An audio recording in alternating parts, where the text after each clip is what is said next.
1913 में चिली के तट के पास एक जहाज के कप्तान ने अपनी दूरबीन उठाई और जो उसने देखा उसने उसकी सांसें रोक दी। समुद्र के बीचों बीच एक विशाल जहाज तैर रहा था। कोई आवाज नहीं, कोई हलचल नहीं, बस एक खामोश भूतिया जहाज जो 23 साल पहले गायब हो गया था। और जब उस कप्तान की टीम उस जहाज पर चढ़ी तो उन्हें जो मिला वो आज तक समुद्री इतिहास का सबसे बड़ा अनसुलझा रहस्य बना हुआ है। इस वीडियो के अंत तक तुम समझ जाओगे कि आखिर उस जहाज पर हुआ क्या था, और वो सच इतना खतरनाक है कि वैज्ञानिक आज भी इस पर बहस करते हैं। तो चलिए सब्सक्राइब करके शुरू करते हैं इस कहानी को। बात है साल 1890 की। न्यूजीलैंड का बंदरगाह लिटिलटन पोर्ट। यहां खड़ा था एक विशाल लोहे का बना पाल जहाज। नाम था मार्लबोरो। ये कोई छोटी मोटी नाव नहीं थी। 1876 में बना ये जहाज अपने जमाने का एक मजबूत और भरोसेमंद जहाज था। लंबाई थी करीब 245 फीट। इस पर सवार थे कुल मिलाकर 23 लोग, कप्तान, नाविक और कुछ यात्री जो न्यूजीलैंड से लंदन, इंग्लैंड जाना चाहते थे। जहाज पर माल भी लदा था, ऊन और जमे हुए मटन का बड़ा खेप। ये एक रूटीन वॉयज था।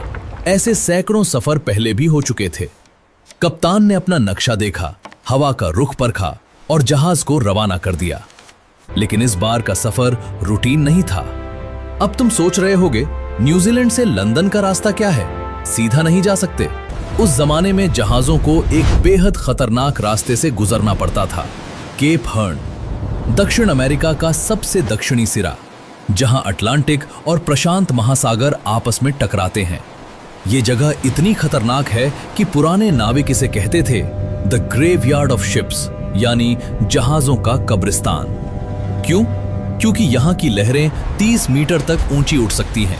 हवाएं इतनी तेज होती हैं कि एक भरे पूरे जहाज को पलटने में मिनट नहीं लगते। कोहरा इतना घना होता है कि 10 फीट आगे भी कुछ नहीं दिखता। और सबसे बुरी बात, उस जमाने में यहाँ कोई रेडियो नहीं था, कोई जीपीएस नहीं था। अगर कुछ हो गया तो कोई नहीं जानता, बस समुद्र जानता है, और समुद्र कभी नहीं बताता। क्या आप जानते हैं कि केप हर्न के पास अब तक 800 से ज्यादा जहाज डूब चुके हैं और हजारों नाविकों की जानें गई हैं। इसीलिए जब मार्लबोरो उस रास्ते से निकला तो हर कोई बस यही दुआ करता था कि जहाज सही सलामत निकल जाए। पर मार्लबोरो निकला नहीं। शुरुआती कुछ हफ्ते सब ठीक रहा। जहाज न्यूजीलैंड से रवाना हुआ, दक्षिण की तरफ बढ़ा। समुद्र शांत था, हवाएं अनुकूल थीं। जहाज का कप्तान अपनी डायरी में हर दिन का हाल लिख रहा था। सब कुछ नॉर्मल था, बिल्कुल वैसे जैसा होना चाहिए। और फिर केप हर्न के पास मार्लबोरो गायब हो गया। कोई डिस्ट्रेस सिग्नल नहीं आया, कोई संदेश नहीं, कोई मलबा नहीं मिला, कोई लाश नहीं। बस एक दिन जहाज था और अगले दिन नहीं था, जैसे समुद्र ने उसे निगल लिया हो। लंदन बंदरगाह पर इंतजार होता रहा। हफ्ते बीते, महीने बीते। उस जमाने में जहाजों को देर लग जाती थी, तो शुरू में किसी ने ज्यादा चिंता नहीं की। लेकिन जब 6 महीने बाद भी मार्लोबो नहीं आया, तब घबराहट शुरू हुई। तलाश की गई, दूसरे जहाजों को खबर भेजी गई, केप हर्न के आसपास के इलाकों में नजर रखी गई, पर कुछ नहीं मिला, बिल्कुल कुछ नहीं। मार्लोबो और उसके 23 लोग जैसे हवा में घुल गए हों। आधिकारिक तौर पर जहाज को लॉस्ट एट सी घोषित कर दिया गया, मतलब समुद्र में खो गया। परिवारों को बता दिया गया। बीमा कंपनियों ने क्लेम सेटल किए और धीरे धीरे मार्लबोरो की कहानी इतिहास के पन्नों में दब गई। 1890, 1895, 1900, 1905, 1910, 23 साल तक मार्लबोरो कहीं नहीं था। और फिर 1913 में वो वापस आया। चिली के तट के पास एक ब्रिटिश जहाज जा रहा था अपने रूटीन सफर पर। तभी उसके एक नाविक की नजर पड़ी दूर धुंध में एक विशाल जहाज पर। जहाज के पाल फटे हुए थे, रंग उखड़ा हुआ था, जंग की मोटी परत चढ़ी हुई थी। लेकिन जहाज तैर रहा था, शान से, खामोशी से, जैसे उसे कोई जल्दी ना हो। क्या होगा अगर तुम उस नाविक की जगह होते और तुमने उस जहाज पर चढ़ने का फैसला किया? क्या तुम्हें पता होता कि तुम जो देखने वाले हो वो तुम्हें रातों को जगाता रहेगा जिंदगी भर? उस जहाज के डेक पर जो दृश्य था वो समुद्री इतिहास का सबसे भयावह दृश्य था। जब उस ब्रिटिश जहाज के कप्तान ने मार्लबोरो को दूर से देखा तो पहली नजर में उसे लगा कि शायद कोई जहाज संकट में है। उसने अपनी टीम को तैयार किया। एक छोटी नाव उतारी गई। कुछ नाविक उस रहस्यमयी जहाज की तरफ रवाना हुए। हवा बिल्कुल शांत थी। समुद्र की सतह कांच की तरह सपाट थी और यही शांति सबसे ज्यादा डरावनी थी। जैसे जैसे वो नाव उस जहाज के करीब पहुंची, नाविकों को एहसास होने लगा कि ये जहाज बहुत पुराना है। लोहे की दीवारों पर जंग की इतनी मोटी परत थी जैसे दशकों से किसी ने हाथ ना लगाया हो। पाल इतने फटे हुए थे कि उनके चिथरे हवा में लहरा रहे थे। रस्सियां सड़ चुकी थीं और पूरे जहाज पर एक भी इंसान नजर नहीं आ रहा था। नाविकों ने जहाज के किनारे से रस्सी फेंकी, ऊपर चढ़े और जैसे ही उन्होंने डेक पर कदम रखा वो जम गए। डेक पर कंकाल थे, इंसानी कंकाल, पर ये कंकाल बिखरे हुए नहीं थे। ये अपनी अपनी जगहों पर थे, जैसे वो लोग अभी भी अपना काम कर रहे हों। एक कंकाल जहाज के स्टीयरिंग व्हील यानी पतवार के पास खड़ा था, हाथ अभी भी पहिए पर, जैसे वो कप्तान अभी भी जहाज चला रहा हो। एक कंकाल रस्सी थामे हुए था। एक कंकाल डेक पर बैठा था जैसे आराम कर रहा हो और बाकी कंकाल जहाज के अंदर अपनी अपनी जगहों पर, कोई अपने केबिन में, कोई रसोई में, कोई इंजन रूम में। 23 लोग सवार हुए थे मार्लबोरो पर और 23 के 23 कंकाल मिले। एक भी गायब नहीं, एक भी जगह से हटा नहीं, जैसे किसी ने एक पल में, एक ही झटके में सबकी जिंदगी रोक दी हो। और सबसे हैरान करने वाली बात, जहाज पर किसी लड़ाई के निशान नहीं थे। कोई टूट फूट नहीं, कोई लूटपाट नहीं, कोई आग के निशान नहीं, कोई तूफान की तबाही नहीं। जहाज बिल्कुल साबुत था, बस थोड़ा पुराना और जंग खाया हुआ। क्या आप जानते हैं कि जब किसी जहाज पर तूफान आता है तो उसके निशान छूटते हैं? लकड़ी टूटती है, सामान बिखरता है, रस्सियां उलझ जाती हैं। पर मार्लबोरो पर कुछ भी ऐसा नहीं था। मतलब ये लोग किसी तूफान में नहीं मरे। तो फिर कैसे मरे? जांच शुरू हुई। जहाज के लॉग बुक यानी कप्तान की डायरी को खोजा गया। कुछ पन्ने मिले, बुरी तरह सड़े हुए, लेकिन जो पढ़ा जा सका वो और भी ज्यादा रहस्यमयी था। आखिरी कुछ एंट्रीज में लिखा था, सब ठीक है, मौसम साफ है, रास्ता सही है। और फिर एक एंट्री में कुछ अधूरे शब्द जो पूरे नहीं पढ़े जा सके, और उसके बाद कोई एंट्री नहीं। डायरी वहीं खत्म हो गई।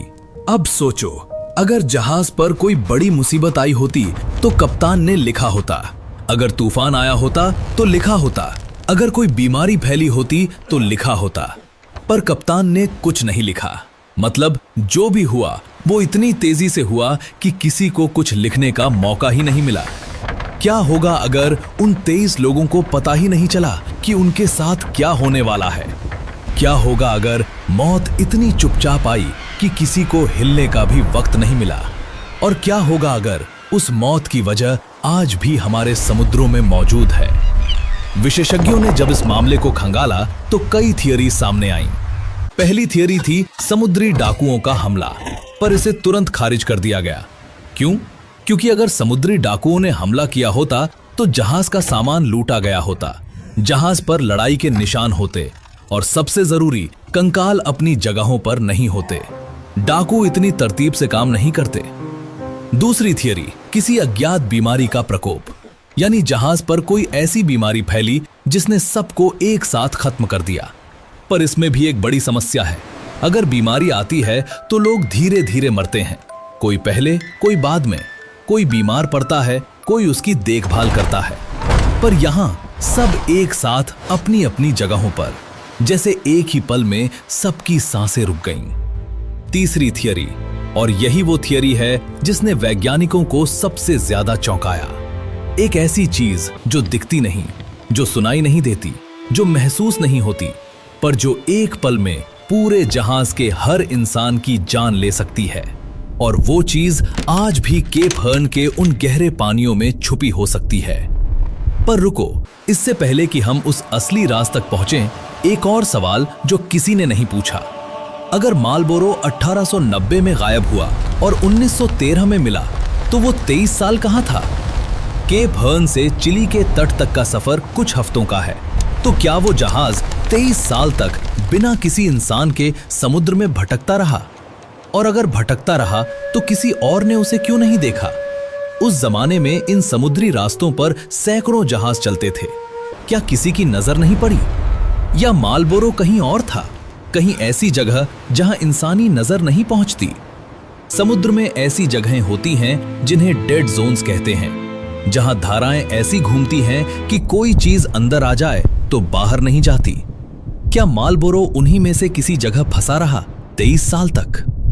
और सबसे बड़ा सवाल जो इस वीडियो के अंत तक तुम समझ जाओगे वो ये है कि उन 23 लोगों की मौत की असली वजह क्या थी, और क्या वो वजह आज भी खतरनाक है? तो अब बात करते हैं उस थियरी की जो सबसे ज्यादा डराती है, जो सबसे ज्यादा साइंटिफिक है और जो सबसे ज्यादा सच के करीब है। समुद्र के नीचे, खासकर केप हर्न जैसी गहरी और अस्थिर जगहों पर जमीन की परतें हिलती रहती हैं, और जब ये परतें हिलती हैं तो समुद्र की गहराइयों से निकलती है एक जानलेवा गैस, कार्बन मोनोऑक्साइड, यानी कार्बन मोनोऑक्साइड। अब तुम सोच रहे होगे ये गैस तो गाड़ियों के धुएं में होती है, समुद्र में कहां से आई? आती है जब समुद्र की तलहटी में मौजूद ऑर्गेनिक मटेरियल यानी सड़ी गली वनस्पति और जीव दबाव में टूटते हैं, और ये गैस रंगहीन होती है, गंधहीन होती है, तुम्हें पता भी नहीं चलता, और ये तुम्हारे खून में घुल जाती है। क्या होगा अगर उस रात केप हर्न के पास समुद्र की गहराइयों से कार्बन मोनोऑक्साइड का एक बड़ा बुलबुला उठा हो और वो पूरा बुलबुला सीधे मार्लबोरो के डेक पर फैल गया हो? इस गैस का असर इतना तेज होता है कि इंसान को नींद आने लगती है, पहले थकान, फिर भारीपन, फिर आंखें बंद, और जो सो गया वो फिर उठा नहीं। इसीलिए स्टीयरिंग व्हील पर खड़े कप्तान को भी पता नहीं चला, रस्सी थामे नाविक को भी नहीं, रसोई में बैठे बावर्ची को भी नहीं। सब जहां थे वहीं रह गए, हमेशा के लिए। ये थियरी इसलिए भी मजबूत है क्योंकि इतिहास में ऐसी घटनाएं पहले भी हुई हैं। 1986 में अफ्रीका के कैमरून देश में लेक न्योस नाम की एक झील से अचानक कार्बन डाइऑक्साइड का एक विशाल बुलबुला निकला। उस गैस ने आसपास के गांवों में 1700 से ज्यादा लोगों की जान ले ली, रातों रात, बिना किसी आवाज के। लोग अपने घरों में थे, अपने बिस्तरों पर थे, अपनी कुर्सियों पर थे, बिल्कुल मार्लबोरो की तरह। और यहां एक और बात जो बहुत कम लोग जानते हैं, केप हर्न के आसपास के समुद्री इलाके में वॉल्केनिक एक्टिविटी यानी ज्वालामुखी गतिविधि होती रहती है। ये पूरा इलाका रिंग ऑफ फायर के करीब है, यानी वो इलाका जहां धरती की प्लेटें सबसे ज्यादा सक्रिय हैं। तो 1890 में किसी रात अगर समुद्र की तलहटी में कोई हलचल हुई हो और जहरीली गैस निकली हो तो मार्लबोरो के पास बचने का कोई रास्ता नहीं था। पर अभी भी एक सवाल बाकी है, अगर कार्बन मोनोऑक्साइड ने मारा तो जहाज 23 साल तक कहां रहा? इसका जवाब है समुद्री धाराओं में। केप हर्न के पास एक बेहद ताकतवर सर्कुलर करंट है जिसे वेस्ट विंड ड्रिफ्ट कहते हैं। ये धारा इतनी शक्तिशाली है कि एक मृत जहाज को बिना किसी इंसान के वर्षों तक घुमाती रह सकती है, गोल गोल, बिना रुके, बिना थके। और यही हुआ मार्लबोरो के साथ। वो उस धारा में फंस गया और 23 साल तक उसी में घूमता रहा, जब तक किसी मोड़ पर वो धारा से बाहर नहीं निकला। तो अब सब कुछ एक साथ जोड़ते हैं। 1890 में मार्लबोरो केप हर्न के पास पहुंचा। रात को समुद्र की गहराइयों से एक जहरीली गैस निकली। गैस जहाज पर फैली। 23 लोग जहां थे वहीं हमेशा के लिए सो गए। जहाज धारा में फंस गया। 23 साल घूमता रहा और 1913 में जब धारा ने उसे छोड़ा, वो चिली के तट के पास निकल आया, साबुत, खामोश और अपने अंदर 23 कंकालों की कहानी लिए हुए। मार्लबोरो आज कहां है ये कोई नहीं जानता। 1913 में मिलने के बाद उसे किसी बंदरगाह तक नहीं लाया जा सका। समुद्र ने उसे एक बार दिखाया और फिर वापस ले लिया। उन 23 लोगों के नाम आज भी मैरीटाइम रिकॉर्ड्स में दर्ज हैं। उनके परिवार जो 1890 में उनका इंतजार करते रहे, वो भी अब इस दुनिया में नहीं है। पर मैलबोरो की कहानी जिंदा है, इसलिए नहीं कि ये एक रहस्य है, बल्कि इसलिए कि ये एक सच्चाई है। समुद्र कितना भी शांत दिखे, उसकी गहराइयों में ऐसे राज छुपे हैं जिन्हें इंसान आज भी पूरी तरह नहीं समझ पाया। केप हर्न आज भी उतना ही खतरनाक है। उन समुद्री धाराओं की ताकत आज भी वैसी ही है और समुद्र की तलहटी में वो जहरीली गैसें आज भी मौजूद है। मैलबोरो पहला नहीं था और शायद आखिरी भी नहीं। अगली बार जब तुम किसी शांत समुद्र की तस्वीर देखो तो याद रखना, शांत पानी सबसे गहरा होता है और गहरे पानी में सबसे पुराने राज सोते हैं। और अगर तुम्हें लगता है कि मैलबोरो की कहानी रोमांचक थी तो अभी चैनल को सब्सक्राइब करके रखो, क्योंकि आगे आने वाले वीडियो में हम एक ऐसी मिस्ट्री लेकर आ रहे हैं जिसमें एक पूरा का पूरा जहाज नहीं बल्कि एक पूरा का पूरा जहाजी बेड़ा गायब हो गया था और उसके पीछे की सच्चाई मैलबोरो से भी ज्यादा चौंकाने वाली है। वो वीडियो मिस मत करना, इसीलिए सब्सक्राइब जरूर कर लो। और हाँ, अगर वीडियो पसंद आई तो लाइक करो यार।